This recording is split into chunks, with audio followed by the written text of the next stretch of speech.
media that matters this year is measurement. And you came. Thank you. That's some impact right there.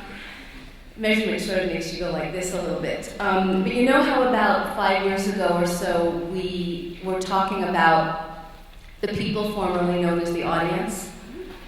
Because everyone wants to collaborate and, Well, now things have changed.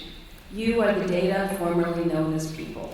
And that will become a little bit clearer as things go on. Yeah. So that's just the tip of the iceberg. Measuring impact.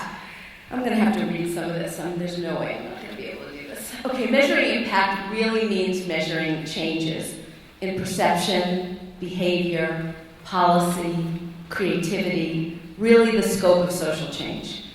Dan Green of the Gates Foundation wrote a great piece for Skull World Forum Online recently. It was called Eyeballs and Impact, and he asked, are we measuring the right things if we care about social progress? And there are many other questions. You'll find that my talk over the next few minutes is going to really be a series of questions, examples, and recommendations. And you'll know the difference when I get there. But the questions really seem to be the core of where we're going. Do we know what we need to be measuring?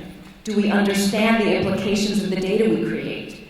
Do we have access to the data we need? Certainly, the animation shows a few of the challenges of supposedly open data, which is one of the best reasons to start early an integrated data and impact strategy at the beginning of your project. It seems at this moment that it is both crucial and radical to ask, what impact are we having on the audiences we reach? If raising awareness is no longer enough, what impact are we really having on the audiences we reach? It's well accepted that we need to get beyond counting the lowest hanging fruit, the lowest hanging social metrics, page views, impressions, Facebook likes, retweets, to devise better ways of assessing how our work changes the world around us. I'm not here because I'm a data science geek. I found the animation funny, but in my heart I'm a documentary filmmaker and a media producer with training and experience in the range of the arts that informs how I see the world.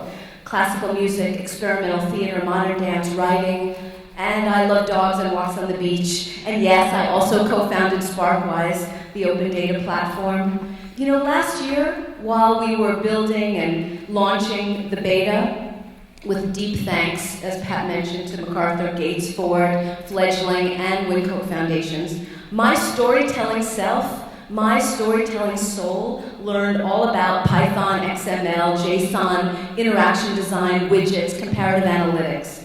It was a process, a true paradigm shift. I think I did it, frankly, because the MacArthur Foundation came to me and asked me what I wanted to do next after the Producers Institute. And when a venerable institution like that asks you a question like that, you step up or maybe disappear. But along the way, I learned that life is about the information and experiences that our bodies and minds generate and how we use that information to help heal the world. We are walking and talking data sources. When we talk about data at conferences like this, the enthusiastic roar of the audience often reduces to the collective groan of the assembled producers. I know what you're thinking. When you're busy in production, bringing the stories and characters to life, the data stuff feels tedious and so beside the point. But like it or not, we are in the era of big data. And if we don't play, we're out on the porch. The sidelines, the old school, the train has left the station, and here we are, tickets in hand, making sense of the many metaphors that stand in for our relevance as artists. If we don't make sense of the data we create, if we don't take control of the data we inspire, the data we embody, the data we generate, that is our stories and our culture, we might as well be shouting into tin cups connected by a string. I really wanted just to take a minute to thank Angelica and Pat and the Center for Social Media for inviting me to help frame the conference this year. It's completely ironic that I hold this particular space. I still count on my fingers. I have not taken a math class since 1975, and if I see another map with bubbles on it, I'm going to scream.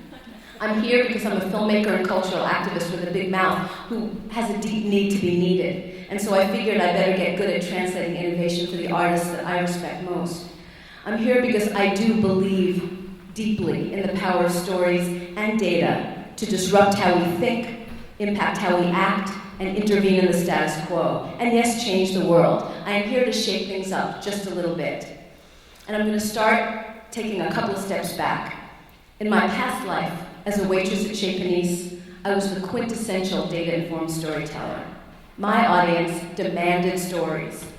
Tell me about the most popular dish on the menu, the number of farmers who sell produce at the back door, where their farms are located, the number of cooks who open their own restaurants and where those places are, the number of schools in the country with edible schoolyards, the percentage of kids whose grades improved when they started growing and cooking their own lunches, the impact of backyard composting, the numbers and types and breeds of goats that make the cheese, how many organic wines, how much fair trade, the degree of pepperiness of the arugula, the first sighting of the pluot, and on and on. It was an original and passionate voicing of the sustainable food movement.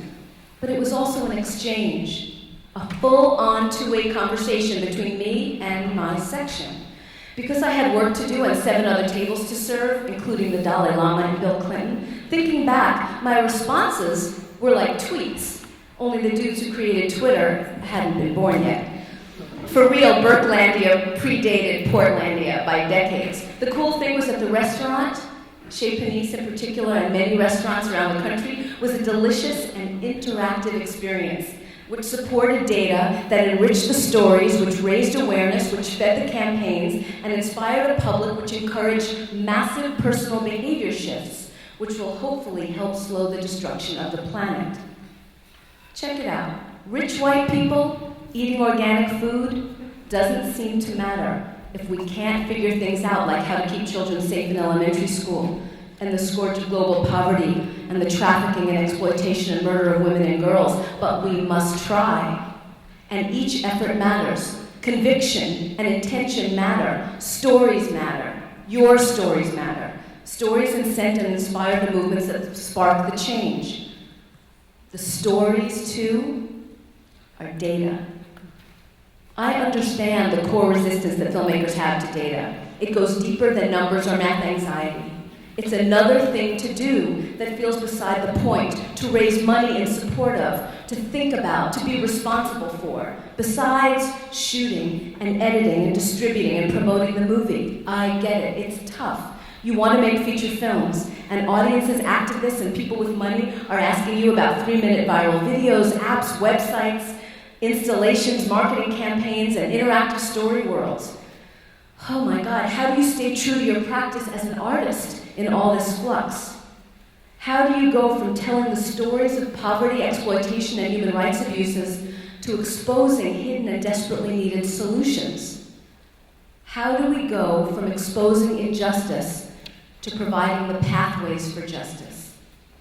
That's a core question in my mind, and I don't think as a documentary filmmaker you can really step back from it. Artists are tasked to consider the latter activities at all.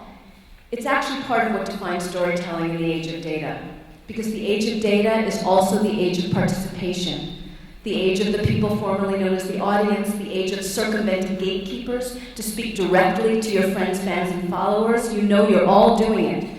The age of crowdfunding, of crowdsourcing, the age of social storytelling at every level, online and offline. I love how filmmakers are making real efforts to bring their work in countries and in communities where there is little or no internet, gathering in unexpected places to share the stories and listen back to the response. It is important, really important, to measure, record, and track those efforts over time so we can gain insight from that work.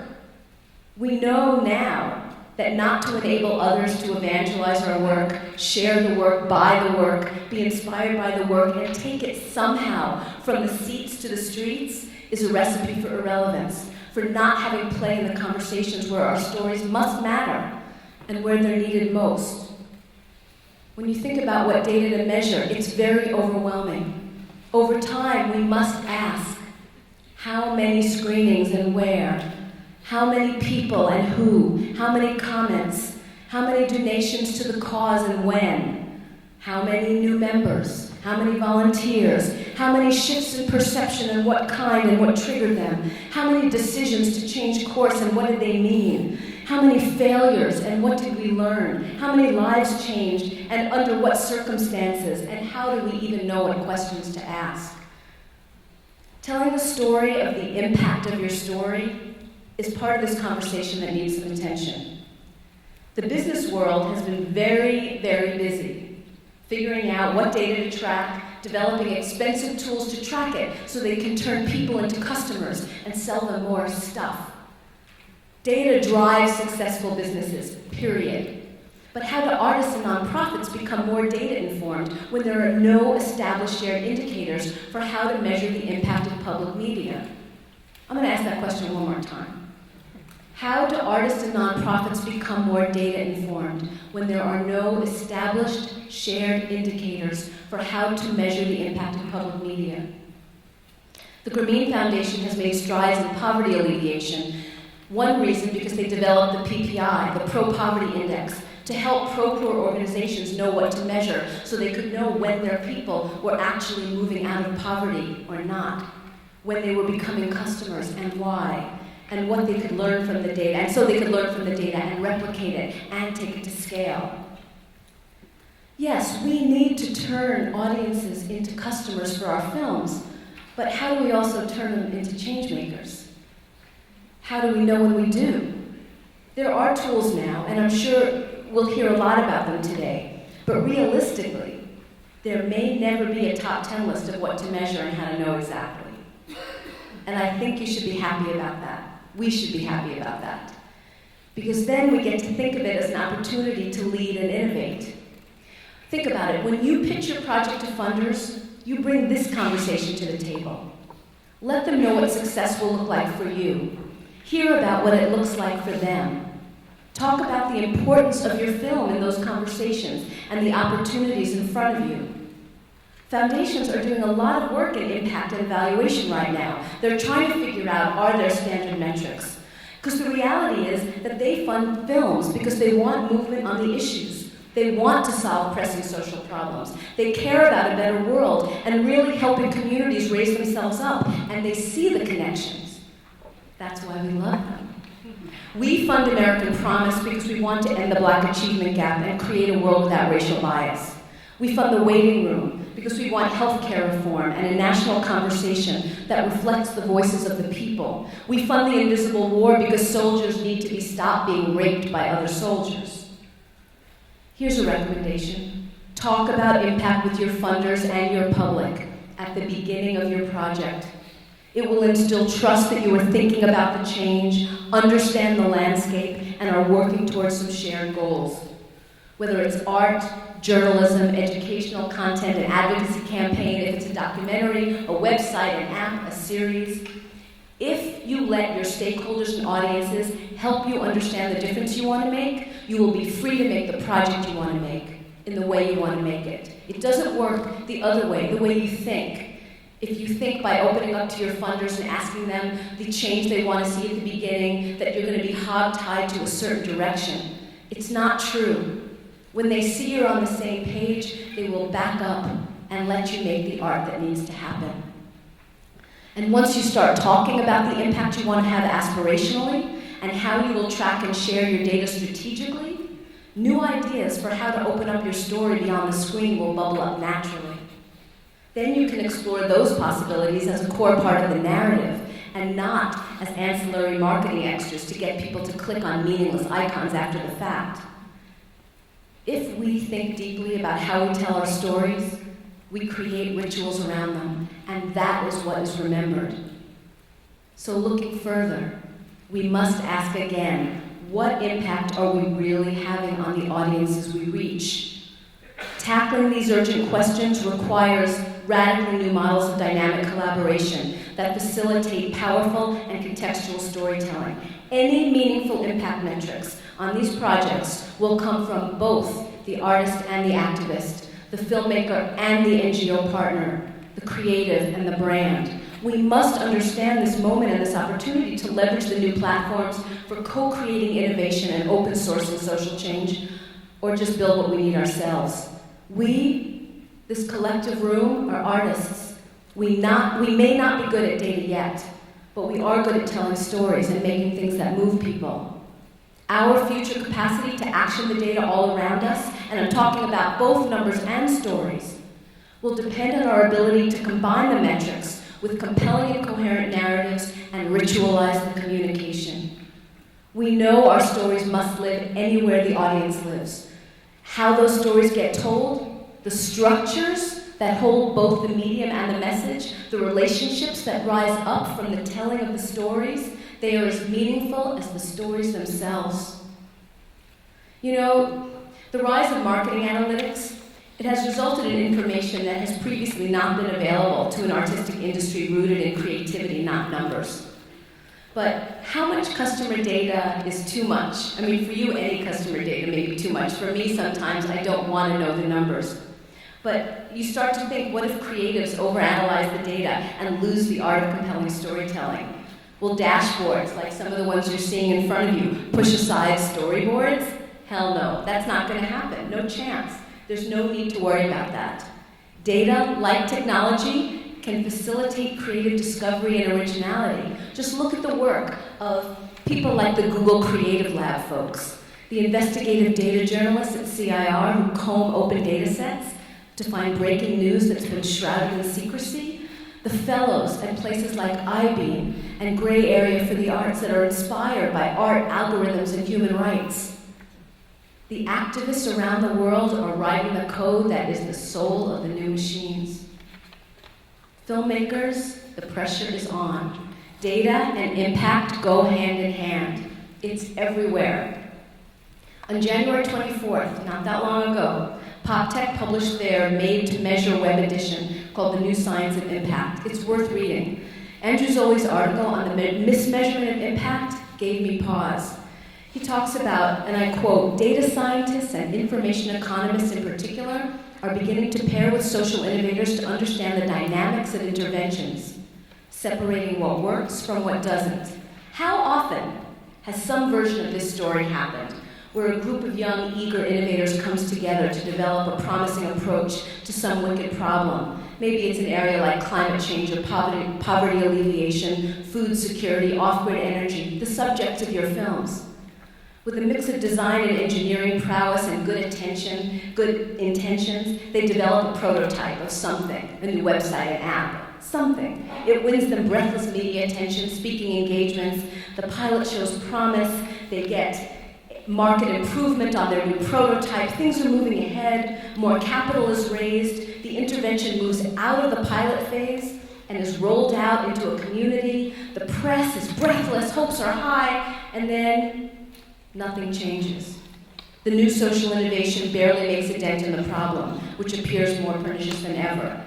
So then you have to ask, what happens? We don't want to perpetuate a dynamic like that. So Zoli talks about how many of the most promising new approaches to tough problems fail in ways that surprise and frustrate their creators, funders, and constituents. And the reason behind it? Well, it's pretty complex, except the most common culprit is a kind of cultural blindness from would-be change agents. It's really worth reading the article for this. It's pretty much a call for human-centered design, to create with and not for your communities. So for example, say you develop an innovative literacy improving program for children. You test a community of low literacy subjects and then provide the intervention and test them again. The measured rates of literacy jump dramatically. Time to pop the champagne corks, right? You did it. There's been a discovery, but wait a minute. You have to ask questions again. It comes back to the question asking.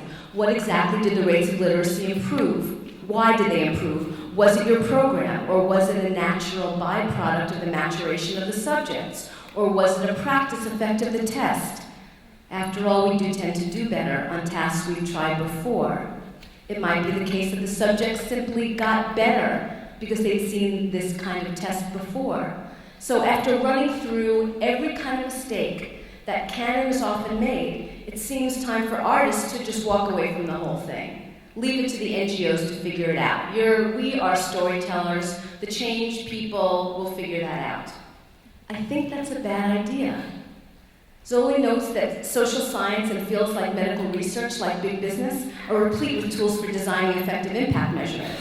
Data scientists and information economists in particular, those guys are beginning to pair with social innovators to understand the dynamics of the interventions and separate what works from what doesn't. Technologists are uncovering new ways to aggregate core impact data and make it open so we can access it. Yet this work is having little bearing on the kind of impact statements demanded by the funders. Many arts funders have never looked at impact this way. So what we need now is both a revolution in the practice and culture of innovation, one that recognizes that meaningful measurement is every bit as essential and artful as the intervention themselves, and bakes it in as a core component of the work. Can we do this? Can we bake in measurement and impact as a core component of storytelling? You know, if we don't do it, we might be wasting everyone's time. You know, I've been doing some really exciting work with the Sundance Institute and the Skoll Foundation as part of their Stories of Change program. We tell social entrepreneurs to bake in storytelling as a core component of their innovation work. So then we're back to there's a lot of baking going on. You know, it's like from raw to cooked. We're back to kind of structural anthropology, the basic idea from Claude Lévi-Strauss, where myths can't be understood in isolation. They're part of an entire myth system, which involves elucidating the shared features of the different myths and the transformations that link them. So we're back to link data in the cloud. In these relationships and transformations between the myths that are important, not just the details of the individual myths or the individual stories. Not that the individual stories don't have meaning, they do. But it's the systems that are significant in the context of the broader culture. This is a call for open link data in the cloud, accessible to all. Most significant in a culture of network collaboration. We must work differently with those organizations that can help us make the change we want to see. It's time to think about data and public media more holistically. You know, I was reading, as I started doing this impact work, I started having to read Forbes magazine. I don't love it, but there was something they had in the January 13th edition, and I quote, "The next generation is leveraging data assets with agility and prescience. Staying relevant requires that we constantly listen to, learn from, and optimize the data at our fingertips. 2013 is before us, asking the ultimate question, will we join the data dinosaurs of yesteryear, or will we resolve to adopt the data-driven culture of the future?" Now, I'll push back on that just a little, the notion of data-driven. The way I kind of pushed back on technology-driven about 5 years ago, chasing technology is the ultimate drag on creativity, and we shouldn't do it. What drives a culture should be a coherence of stories, soul, and conscience. And I do believe that elegant technology can facilitate that. I prefer data-informed. It assumes that people are gaining insight from the data they generate and not running around being chased by the data monster. This is not a call for setting up all sorts of data connections at the beginning and being tied to them. We're looking at culling data and being informed by it to tell better and more connected stories. Sandy Pentland at MIT, who was recently named one of the most powerful data scientists in the world by Forbes, that's along with the Google guys and the CTO of the United States of America. He talks about something he calls the New Deal on data, which I kind of like. It's like a consumer's bill of rights, and he talks about how leveraging personal data respectfully and designing products and services that offer really personal recommendations can enable what he calls human physics to be understood at a very, very fine-grained level, which offers amazing cultural possibilities besides commerce and industry. Business does one thing, but it doesn't mean artists should be last to the table. He said, in business, big data offers the opportunity to build connections with people and identify connections among people, behaviors, and outcomes. We're doing that as artists, right? Making connections between people, behaviors, and outcomes.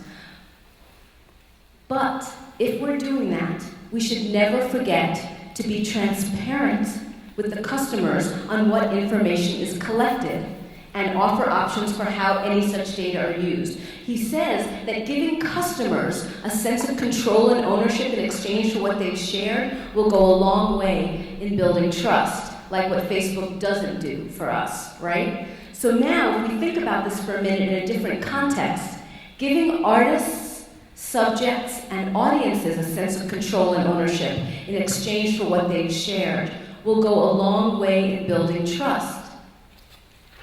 This is interesting. This is what we've been talking about when we talk about story. It's like the bricks and mortar of documentary ethics. These days, audiences become artists in participatory and curated environments, like the Johnny Cash project that we all love. It's like audiences need a point of entry into a story so they can tell it. It's a two-way conversation that quickly spreads many to many. So that means collaborative data and participatory storytelling are part of the same impulse. You don't have to be two people to become data-informed. It's part of the same storytelling impulse. If the community we're creating for doesn't have access to fast internet or any internet or most of the social technologies, we already are thinking about making interactive story projects more simply with SMS, a still image, words on a page, a mural, a co-created diary, a piece of paper and a crayon, an abandoned building, a megaphone. The possibilities are endless with how our stories live in the world. We can collect data on legal pads if we have to. But if you do have online access and you are thinking about technology, remember that your stories are also your data, and your impact is not only in the numbers, but also and maybe mostly in the interconnections. If art and advocacy are to work together, we must be committed to the collaboration. And it's hard, but you set the ground rules, talk to your partners, and collaborate in the richest and deepest way possible. Filmmakers and technologists have been figuring out this tough collaboration for years. I mean, think about it. The tech geeks you know, they throw together killer code over coffee and beer-filled hacker weekends, and they actually build tools that attempt to kick the shit out of wicked problems. They release new code while it's still funky, other geeks tweak it, and the original coder is praised. How many hack fests have you gone to? If you haven't, you should go to some. It's a really pretty amazing way to be creative. But serious filmmakers, on the other hand, we navigate the slow development of a production process where it can take months to finesse a 10-minute reel that is visually breathtaking, thematically nuanced, speaks truth to power, and moves people beyond measure. You don't release a clunky sequence that doesn't work. You wait till it's right. Sundance might be watching, that we don't do the way the coders do. The technologists, however, can enable our vision. The documentary filmmakers provide a new context for their work that feels good. Data mining can be the same, but the collaboration is wider and even more challenging. You can't pull numbers out of thin air, so you don't want to do that. The numbers, your data, needs context, wisdom, framing, reliability. You'll be laughed out of the park. Nobody will respect you. How do you get numbers that mean something? What has to happen is that artists, policy wonks, and data scientists need to get together with designers and developers in some combination and figure these things out and share the findings with the world. It must start with the willingness to admit that the real impact cannot be achieved alone, and that it must reflect a dynamic reciprocal partnership. The openness to share results with some level of transparency, just like MIT dude said to businesses, be transparent with your customers. We must be transparent with our collaborators and our audiences. I know sharing data is hard. You want big numbers, successful numbers. But if you don't share the numbers at the beginning, there's nowhere to grow. And your growth numbers will then be rendered meaningless. With SparkWise, as soon as we raise our next funding round, we're planning to walk this talk in version 2 with an open source widget library, a collaboration engine to facilitate this kind of sharing, and a crowdsourced open data commons, effectively turning the platform into a vibrant open data creative community with its own lab. And we hope you'll get involved. You can sign up for SparkWise for free right now. while it's still free. I mean, there'll always be a certain level free, but it's your data. And I'm, of course, very excited about this, but the idea that more filmmakers can join with more communities in more effective ways is the point, whatever tool you use. You know, in just the past year, we've seen the beginnings of an important evolution that you've been part of. Many media organizations are moving from a largely what had been previously an agnostic relationship to their role in social change to openly discussing, pursuing, and even attempting to track their impact on the issues they address. Journalists never used to do this. Take ProPublica, an organization of some of the most kick-ass journalists in this country. Their mission statement says they seek to simulate positive change, and their president has publicly said to journalists, I heard this with my own ears, if you reveal an injustice, you should want, if possible, to show how that injustice might be remedied and to use the means at your disposal to see that it is. I love that. And take the New York Times. Recently, in a blog by Dan Green of Gates Foundation, I discovered that Aaron Pilhofer, who's the Times Interactive editor, placed a Mozilla Knight Fellow inside the newsroom to help measure their impact. That's huge. That's the first time a person like that, measuring impact, worked inside the newsroom instead of in the sales department.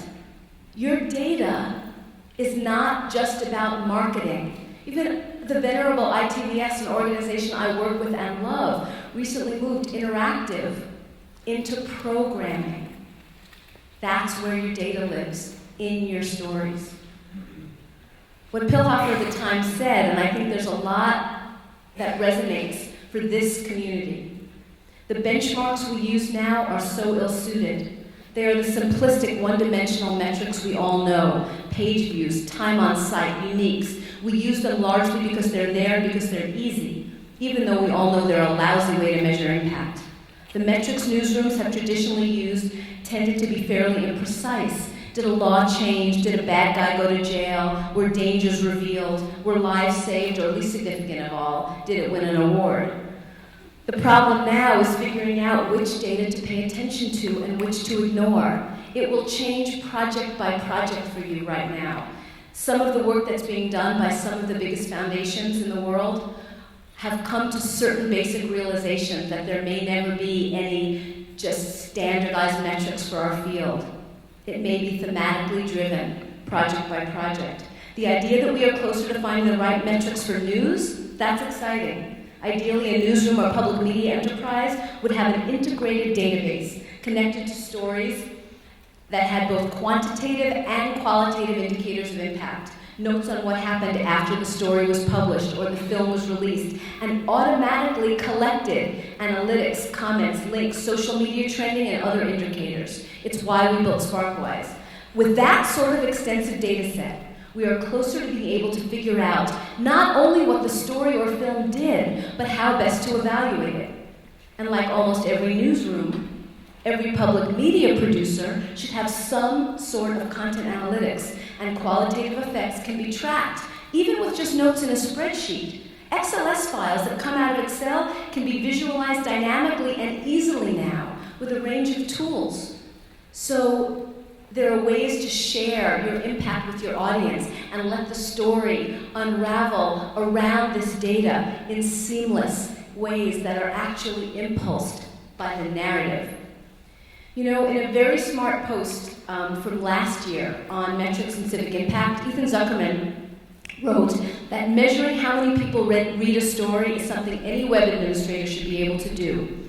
Audience doesn't necessarily equal impact. Not only that, but it might not always be the case that a larger audience is better. For some stories, getting them in front of particular people at particular times might be more important. We've seen that with films. If you can influence a small group of policymakers, you can see a policy shift. It doesn't have to be huge and widespread, so a small number can mean a lot. Filmmakers deeply understand this notion of core audience, that small and specific can hold power. Just as 10 million views can bring a video story into the culture like little else. Small data can be as useful as big data, and there are a number of projects out in the world recently. I'm going to tell you about a couple of them. They're kind of the next gen of story makers and film producers that have been incorporating data strategies and data partnerships and forging new opportunities for impact along the way. It takes, I think, what you already have, a little bit of science, a modicum of creativity, and a commitment to being the change we want to see. There's no one in this room that doesn't have that. Take a look at the revolutionary optimists. You've seen some screen grabs and some dashboards from the project as I've been speaking. This is a documentary about kids in the slums of Kolkata who, in the face of extreme poverty, become community health activists, armed with megaphones, puppets, and mobile devices. When filmmakers Maren Granger Monson and Nicole Noonan were mid-production on the film, they made a number of choices. The website for the project would not just be a brochure for the movie where engagement is defined as attending a screening or limited to a Facebook post. They built Map Your World. Map Your World is a community data and story network that uses the activities of the kids, their subjects, as the core narrative and structure. The change they're making on the ground is deepened and amplified with new tools and program resources developed by the filmmakers. So for the NGO doing the work in community, they now have this reciprocal partnership. They're creating tools together, driven and informed by the story. Kids are doing health surveys using a filmmaker-designed global data and story platform. And it has resulted, we haven't even launched the platform yet, but it's resulted by testing in a 70% reduction in polio infection in their community. That's impact. The film has brought international attention to the project and the young people. They've been invited to speak at the Skoll World Forum, the UN, the Gates Foundation. The filmmakers extended the boundaries of their storytelling way beyond the screen.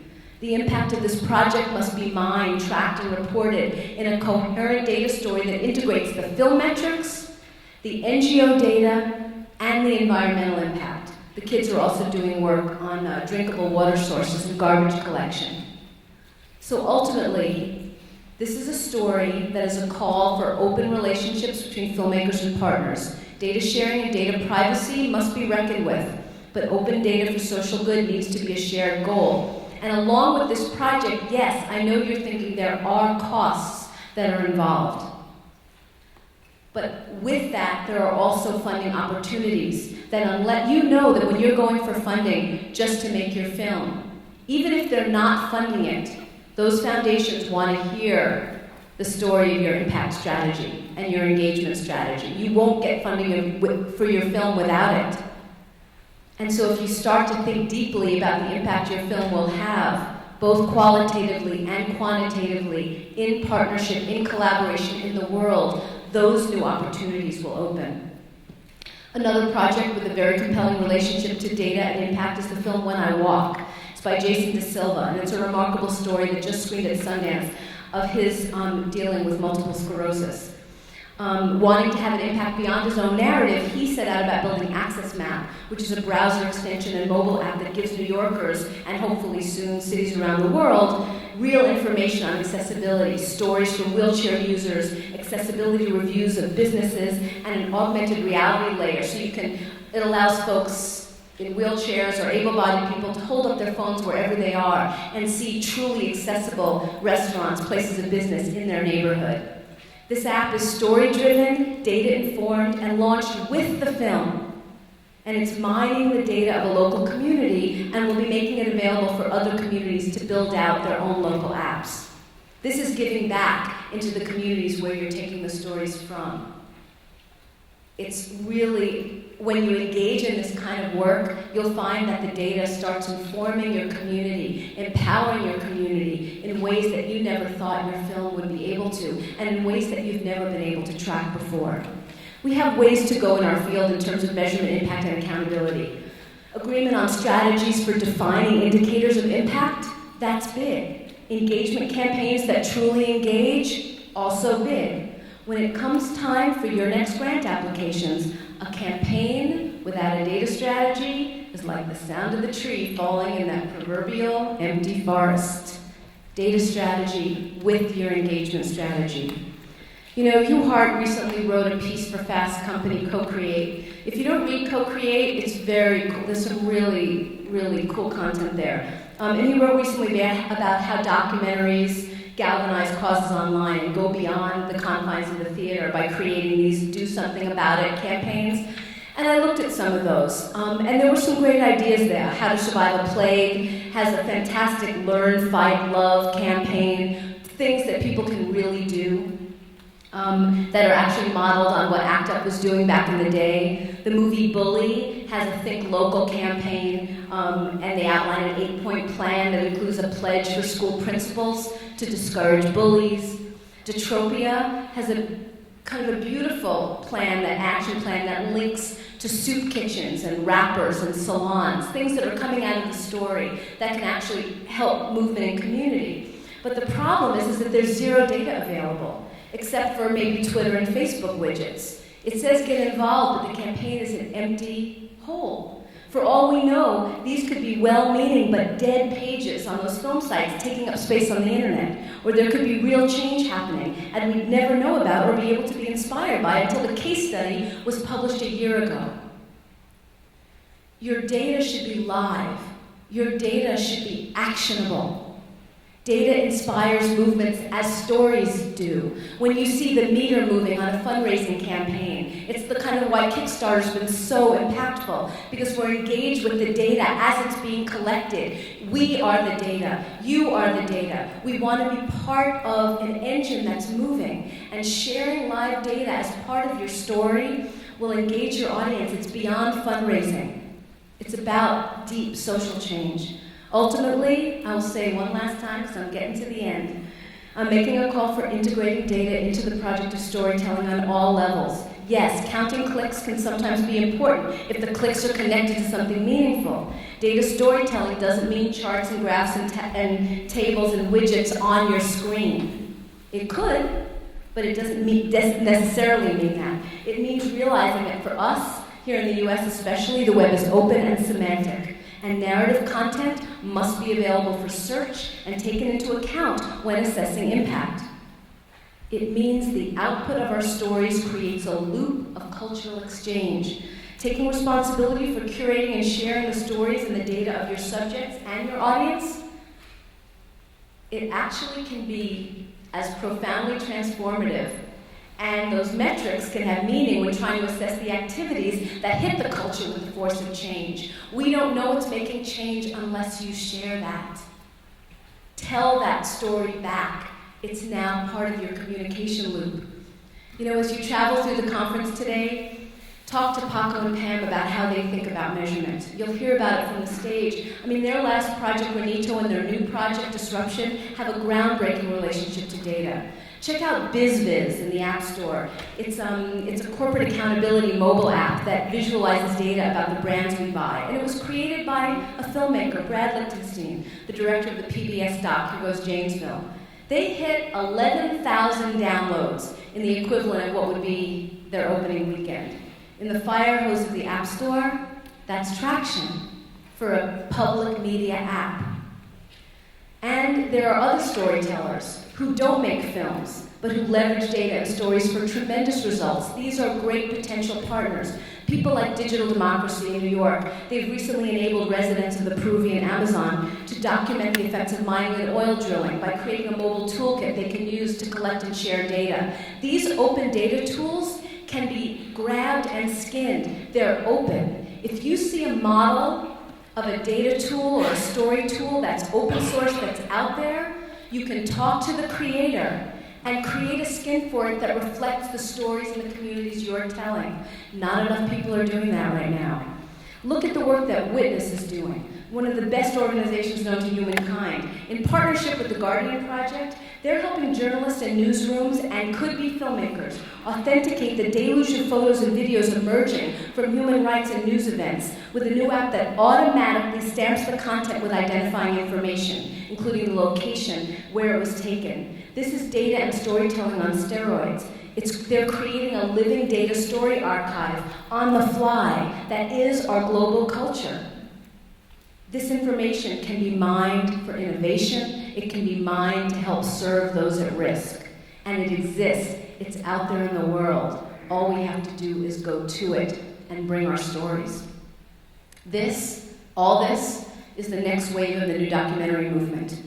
We are a posse of artists willing to be accountable to a practice that considers stories as cultural data and a pathway to large-scale action where it's necessary. In a very powerful piece I read recently by Kristen Capps about the role of art in the wake of tragedy, she said there is no reason that art has to play a narrow part in the impossible project of figuring out what happened. I agree, and for me, there is no reason that art has to play a narrow part in unpacking how to understand and how to overcome a social paralysis that threatens our future. It's time to seize the moment for every single one of us. If you take public money to make art, give back the data you create to the public. We're going to learn here how to do that. Understand that this could be the key to unlocking new ways of thinking and living and being together. It's the key to marginalized communities rising up. It's the key to the education of girls locked in silence. It's the key to our work mattering enough so that the idea of defunding art is like defunding life.